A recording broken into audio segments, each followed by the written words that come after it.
Good afternoon, everybody. Welcome to the second introduction class. Today we are basically discussing how to move from having a vision to actualizing a product using the Scrum methodology. My name is Dennis Gishangi, Director Development, DC Solutions Limited. You can add your comments and we'll be able to give you feedback. This is a build-up to a webinar that we'll be having on the 17th of February from 2. So we want to get everybody introduced so that we have a more lively discussion. And with that said, we want to get straight to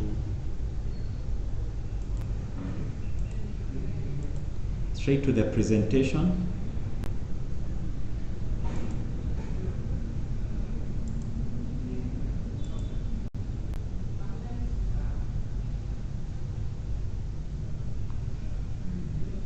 Now,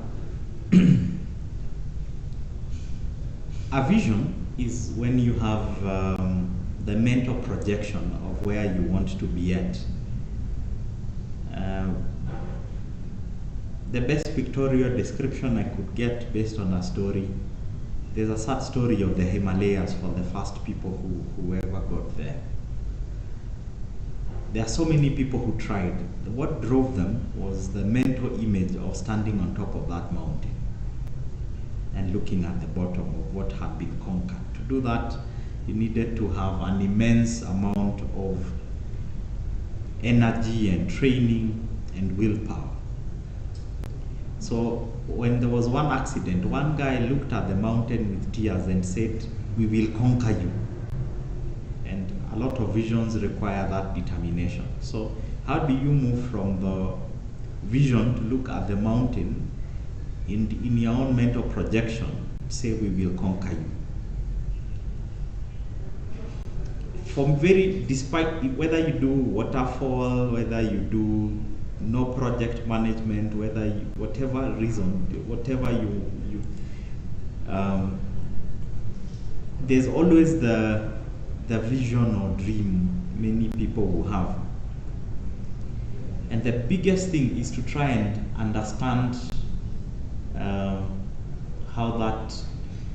being able to define that vision, understanding the vision, what it is you want to do.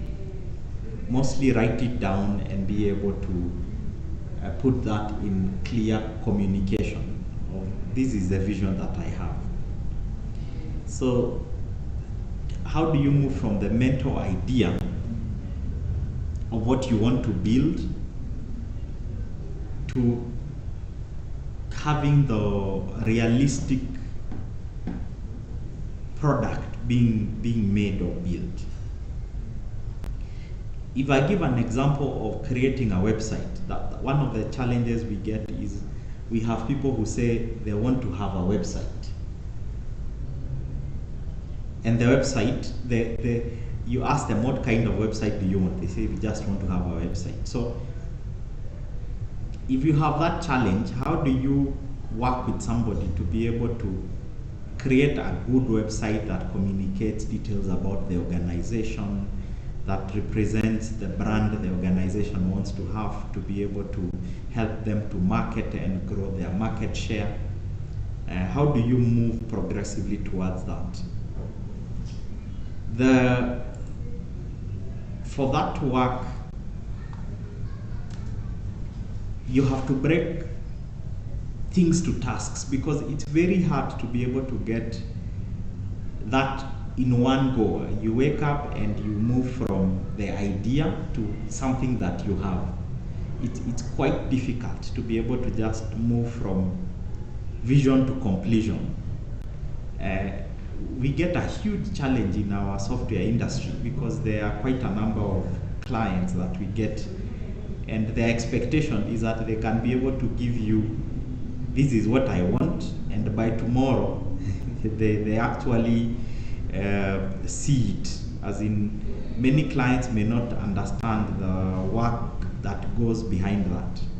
And speaking as an IT expert, that also underrates how much costs or payment the client wants to do, because they are figuring and that comes from earlier days when we had software that could easily just be bought and installed. So somebody says, I want a website for the company. It's like you'll buy it, install it, and it runs. So to make the vision work, the first thing you have to do is understand the building elements. So here I have a pictorial element of a brick house. So you have to know how to get the brick, the cement, the workers, being able to put brick by brick to understand the design of the house, the structure, and be able to put it together. We have an Chinese proverb. It says a journey of 1,000 miles begins with a single step. If you are to break tasks, you'd make them the steps you walk towards the 1,000-mile journey. Now, Agile changes the scope which you think of how to walk the journey. In traditional project management, the idea is that you'd have everything figured out before you walk. You'd know where you're going, you'd know how much it costs, you'd know what you need, the personnel. So for example, for the website, you'd spend times with the client to understand their business, to understand their color scheme, to understand their product portfolio. And with that, you'd then sit or they are saying the agile software development changes the model so that you do not have the broken down element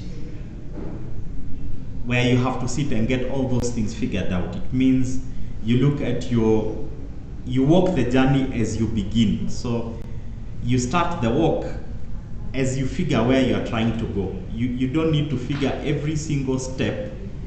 You just know, I want to go to Mombasa, and then start walking the journey. For that, I'll teach you the language for Scrum, because now we are getting a bit more into Scrum, on how to define what happens. In Agile software development, we divide the work in things called sprints. Sprints will be you section the work in given fixed periods, let's say 2 weeks, and then you start the work. You figure out, what do I need to do immediately, then start to do it. If you're doing a website, you might think you need a landing page. So you make the landing page and start working on the landing page, put in the logo, start to write information about the company, and those things can take around maybe 2 weeks. Then from there, then you move to the next item. Then iteratively, you continue building. So the guys who started the Agile sat and came up with 4 points, what they call on the Agile Manifesto.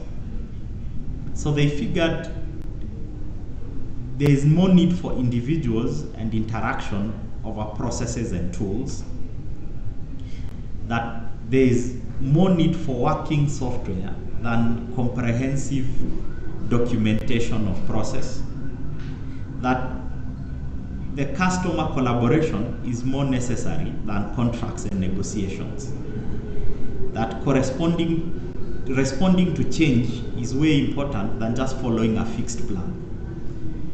Even though the things on the left we are overemphasizing Agile, it does not mean the things on the right are removed. So that means you're trying to get all these 8 things, but you have priority over, for example, responding to change over a plan. So if you have a contract, you don't start to argue that you not do a minor change because it wasn't put in the contract. You try and figure out how to respond to that change.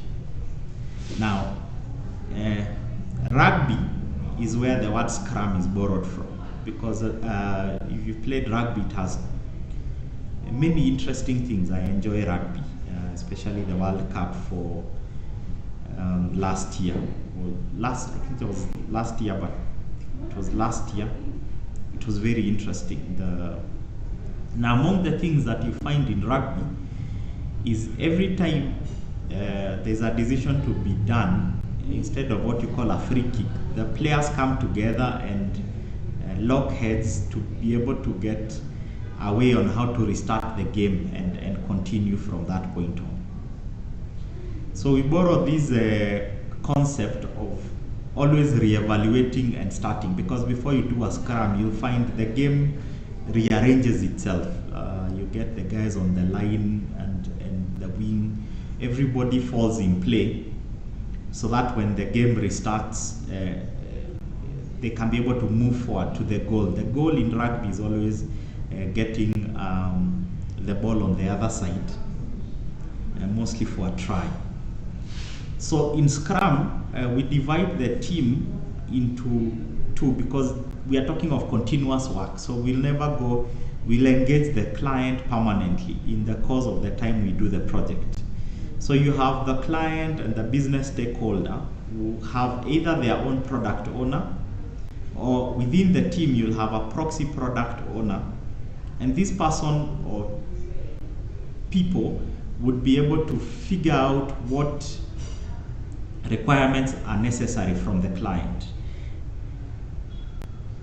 Based on that, they can be able to inform the team members of those requirements. The person called the Scrum Master helps set the rules of Scrum within the team. Now, the product owner and the team come up with things called user stories. Now, a user story is traditionally what used to be the requirements document. The requirement document used to write a whole analytical analysis of what is necessary, what the user requires. Most of the time, those used to be given in a very computer science way. In Scrum, you want the user story written in a way the user can understand. These may be new features, bugs, enhancement, structural tasks. A group of user stories is normally called epic, and a number of epics would form an initiative, and a number of initiatives would form the theme, and that forms the general structure of Scrum. Now, all these user stories will be put together and put in what is called a product backlog. So the product backlog is a collection of user stories. So anytime you want, so if it's a website, you say we need logos, we need to do a mood board, we need to do a wireframe, we need to do these. All those things that we are saying we want to do, we put them in one stack of user stories. We can classify those stories into epics, but we have a whole, let's say, card of collections of user stories. Now, every time we do the sprint, we want to pick the ball and run with it for the 2 weeks. Every time you want to do the sprint, and the sprint is from, like you can see the pictorial, the guy really taking off. When you want to do the sprint, then we pick the items that we want to do within this sprint. That sprint would be around 2 weeks. And the main aim is to ensure that at the end of the sprint would have an actual product. So if it's a website, you want to see something grow. So you want to find maybe the landing page is done. The next sprint, you want to work on the product page. So that's how that would evolve. Now, interestingly for Scrum, when the Scrum ends, when the 2 weeks ends, one of the things you do is you look at something called a retrospective. In the retrospective, what you look at is you looked at what worked well and what could have been done better. And in the when we do the webinar, I'll be able to demonstrate that. We'll do a webinar as a Scrum event where we'll have a Scrum tool. So when you're doing the retrospective, you'd say, I'd stand and say the things within that sprint that worked well for me, and the things within that sprint that could have been better. So that's how we are able to evaluate, and the reason we do that is so that we are able to see what things to continue to do. Many times when you work as a team, there's a lot of friction, a lot of it because of everybody has their own personality. So to ensure some of those things are resolved, you try and figure out what do you need to do more of, what do you need to do less of, and how do you handle impediments that you've encountered within the Scrum sprint. Now, to put it together, I like the hacker. It's the enthusiastic start of a project. And when we begin, we have the Scrum. With the Scrum, we're able to look at our sprint backlog.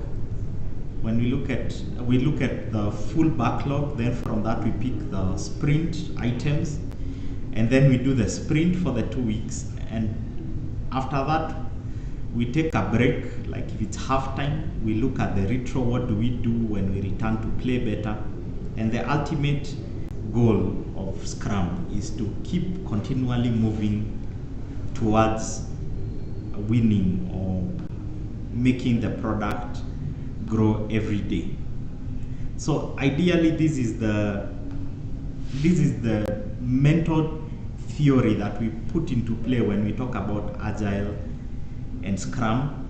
And if I may use the emphasis for our website, how our website would play out is the start of the game when you do the hacker is you want a great website which will bring grand customers to this company, and it needs to be able to project what the company needs to do. You then sit and come up with all the user stories. What is the what is the mood, and you'd come up with stories of how do you put the contact us page. So you'd put all those as user stories. Once you have the user stories together, when you want to begin, you say, let's sit and work for 2 weeks. In those 2 weeks, if we are a team of 5, what can we accomplish? We can do the login, the landing page, we can do the menus, we can ensure the contact us, we can do the links to the social media pages. So then you take off, and then everybody picks in a task, and you pull this together, and what you want at the end of the sprint is to be able to do the retro and do the demo and show this is what we've done, these were the challenges we got. Then you again get back to the cycle and again look for what do you do next, and that way you progressively and incrementally work on a website and keep making it grow. So this is what I'm introducing people to. We will be having another introduction lesson. Next lesson will really just get to the details of Scrum to really give you the terminologies and the jargons, and we get to really understand the full nature of Scrum. So join us